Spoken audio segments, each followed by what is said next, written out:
Hello, family, and welcome to Let's Recharge, where we are recharging together. Listen, I also need for you guys to like, share, and subscribe. I miss y'all. It's like I'm I'm missing y'all for some reason. Maybe I need to do these a little bit more often because I am really enjoying this series, right? We have been talking to some women in the church, just getting their perspective on how things are in the church. So, family, I just want you to know we have Pastor Lavelle in the building with us today, dropping some awesome nuggets. Please like, share, and subscribe to Let's Recharge. Now, Pastor, you said a couple things that I'm gonna have to go back. One of the things that you said that is phenomenal, but I think is imperative that every pastor and church leader does is become self-aware. You have to know your limits. That is so important. And you said this is why we work well as a team, because you're both self-aware on what you can do versus what you can't. And what you can't do, he makes up the difference. And what he Right. can't do, you make up the difference. That is a team. And Mhm, any mhm, pastor who feels like they are running the church by themselves and mhm. can't nobody do the work, you're headed for burnout, because that's not going to work. Right, Another right. thing you said is that we have to get to the point where we are meeting people where they are.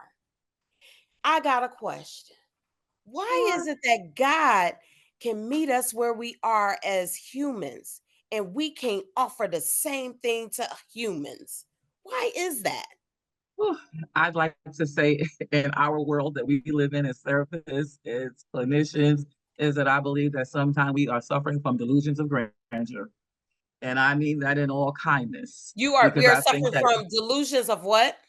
grandeur, right? Ah, Uh, because we have these ideas and ideals that we are where we really aren't, right? That mm, somehow now we have the ability to not give people the same grace and the same mercy that God gave us, right? So we want people to be better than we even are. We're requiring people to do things that we are not even doing, that we're not even walking in, but they got to be better. They got to be this, they got to be that. But did not God take you by the hand and ah, lead you on this way? So we've got to be able to be, that's why I'm saying we go back to the same word I used before, mishandle it. yes, yes, yes, We're requiring people to yes. do things that no one required of us to do. That's right. That's right. Where's the grace? Where's the mercy? Yeah.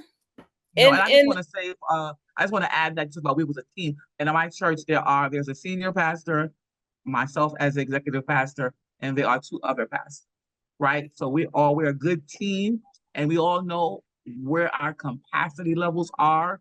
We all know that if as a member that if I can't deal with, then they gotta deal with it. Or we can evenly distribute.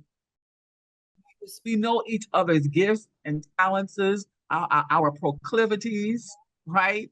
And our shortcomings. So we right. can equally so that's why in my congregation, in my church, where I serve God's people, is that people have choice. You can't feel you can't go to this person, you can go to that person. So there is Yeah. no excuse.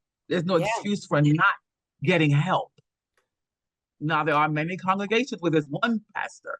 Well, that's the difference. I like what you said about if you're the only one, the pastor doing everything by yourself, then you are going to crash and you're going to burn.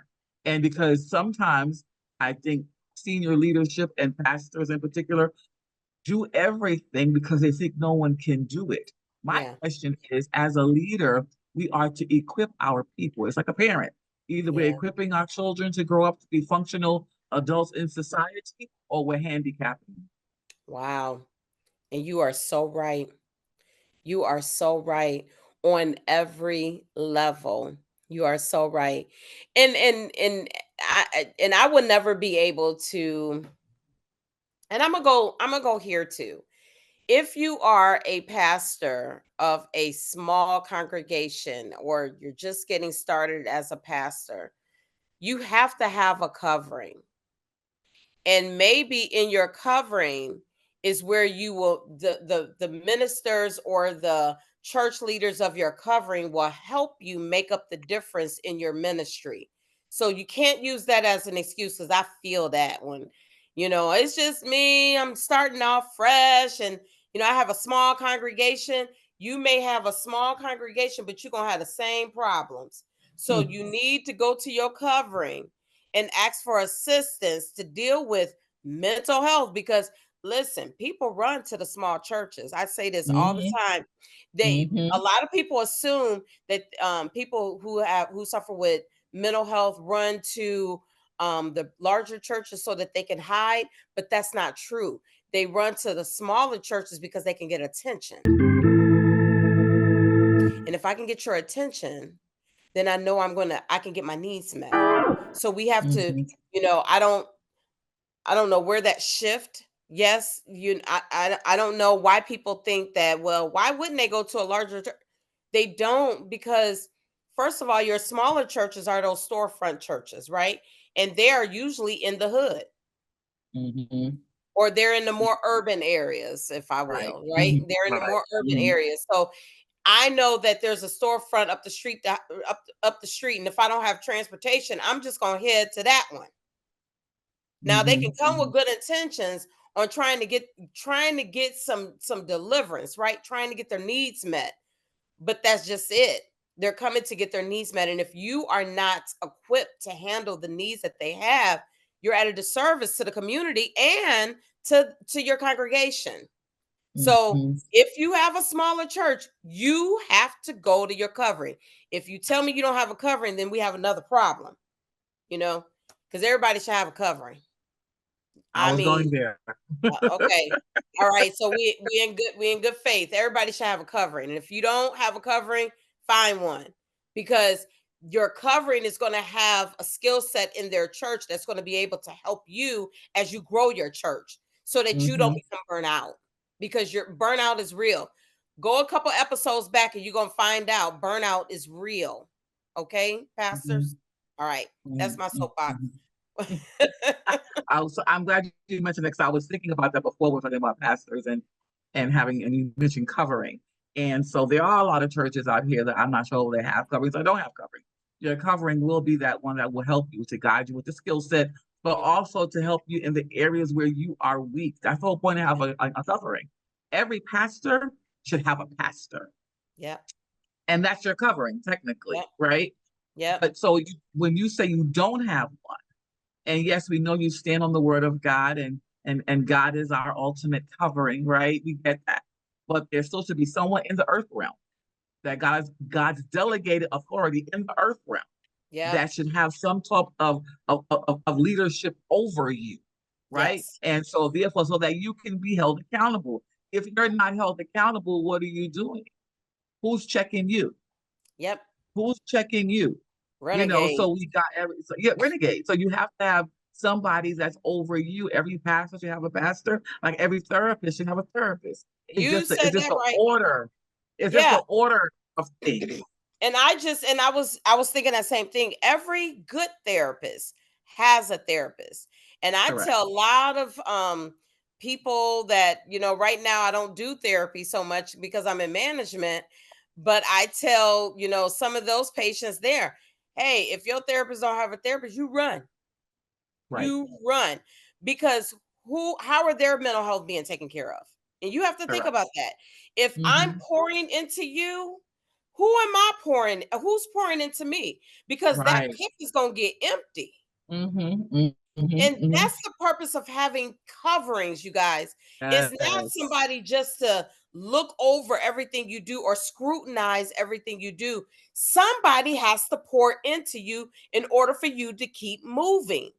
If no Amen. one pours into you, you will die spiritually, naturally, physically. You're going to die. Mm-hmm. Just Mm-hmm. saying. For my Yeah. therapists or people who are Mm-hmm. seeking therapy, if your therapist does not have a therapist, it's not a good thing. Just like your pastor should have a pastor. Right. Just It's saying. absolutely. Yeah, we want in the African American church, whether it be in the hood, the urban community, suburbia. We want to be able to help our congregation on every level. We want to be able to let them know that that we care about them. Yes. The word tells us, Jesus says that they will know that you are my Christians by your love. So where is the love? Right? If Yes. we love people, we gotta love them total in total. Yes. We gotta love them. We can't just treat put a band-aid on a gunshot wound. Some people come in tore up from the floor up, and they need help. They need help not just with their spiritual, but they need help with their physical. They need help with Yes. life. So we get their mind right. The word tells us that God has not given us a spirit of fear, but a power, love, and a sound mind. So we have Yes. to start having a sound mind is pertinent our existence. As a man Yes. thinketh, so is he. So we got Yes. to help people to have right, good thoughts, to be able to let them to see who they are in God and equip them better, and to be able to let them know we don't do it. The barriers to that is lack of information. There's a Yes. lack of information in the household of faith. Whatever your denomination is, this is not about denomination. This is about God and Yes. mental health and people. That's what it's about. Yes. These are the three dynamics of it, right? So Yes. you want to be able to, if you have more information of how to help your people, and there are many resources out there that can be able to help people to be able to know more. And if you're not equipped as a leader, as a pastor, then I would definitely implore you to then find the proper resources to get Ah. someone to come in, whether that be going through there's NAMI, the National Administration of Mental Institution. Yeah. Go through Psychology Today. And there's Yeah. so many resources available today that you can get people to come in so that way you are informed, right? And then it's this whole stigma that you can't have God and a therapist. You better have God and you better have a therapist, right? It's Because gonna take they all of them. can work. It's going to take It's gonna all take it that. all. It's going to take all that. People are really hurting in a real Yeah. way, and people are needing help on greater levels today. It's not we're gonna teach you we're gonna teach you who God is and who Jesus is and all that. We're gonna teach you about all of that, but at the same time, in the natural, as a leader, I've got to be able to sit with you and ask you what's the plan for your life? What do you do? Yeah. If you have a problem with finances, I got to be able to sit with you and say, well, how are you budgeting? And if I'm not equipped in that area, I'm gonna find someone else that is equipped to help you That's right. budget your money. So we're That's talking right. about equipping the saints of God. We have to be able to equip them in all areas. We can't Okay. say, oh, come here, you're gonna feed your spirit man. We want your tithes and your offering, but we don't Mm. care how you eat every day. No, no. I care how you eat every day. I Wow. care about your mental health. I care about if you are depressed. We should be so in tune spiritually as leaders with our Yes. own relationship with God that we will know when our congregation is out of order.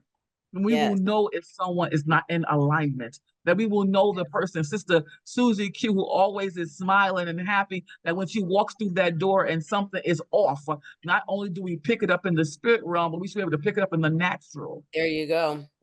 There you go. There you go. And stop saying it's the devil, y'all. That part. That part. That part. Oh my I just goodness, this has been awesome. It's been great. It's been It's great. been awesome, Lavette. Pastor, y'all, forgive me, All Pastor. the one and the same Yes, person. When I get to heaven, Jesus ain't gonna say Pastor. He's gonna he's say Lavelle. not. He's He, gonna say Lavelle. There are no he's, titles in heaven. Let's be and clear. you know what? He might not even say Lavette. He's a He's servant. That's servant. all I That's want him it. to say at the end of the day is Servant, well well done. done, Yes. my Yes. good and And faithful. faithful servant. No Yes. title, no, No not even title. a name. Not even a Not name. even a name. We That's got right. we got some whew, we got some work to do, right? But you Absolutely. know what? I'm this has been awesome. This has been a very awesome conversation. And I am so grateful and thankful for our relationship and our divine connection. It has Bless been you. awesome. And I just want to, openly say thank you for joining me on today. taking that time out of your schedule, just to be able to talk to the people about some of everything, right? We just kind of wanted to have that conversation, and it might have been a conversation that was a ouch for some of us, but Mm-hmm. for others, it's like, I'm on the right track. And, and I Amen. hope you are saying that to yourself. I am on the right track. Because at this point of time in our lives and in the disposition of God and where He has us, we need to be on the right side of history all the time, because He's too soon to come back. And we don't want to Amen. be caught slipping. All right. We don't Mhm. want to be caught slipping. But I thank you guys for tuning in to this Let's Recharge, where we just talking about that stigma of mental health. I hope that you were blessed, because I definitely was blessed by this conversation. So, with all due respect, and everybody, God bless you and have a wonderful, wonderful evening.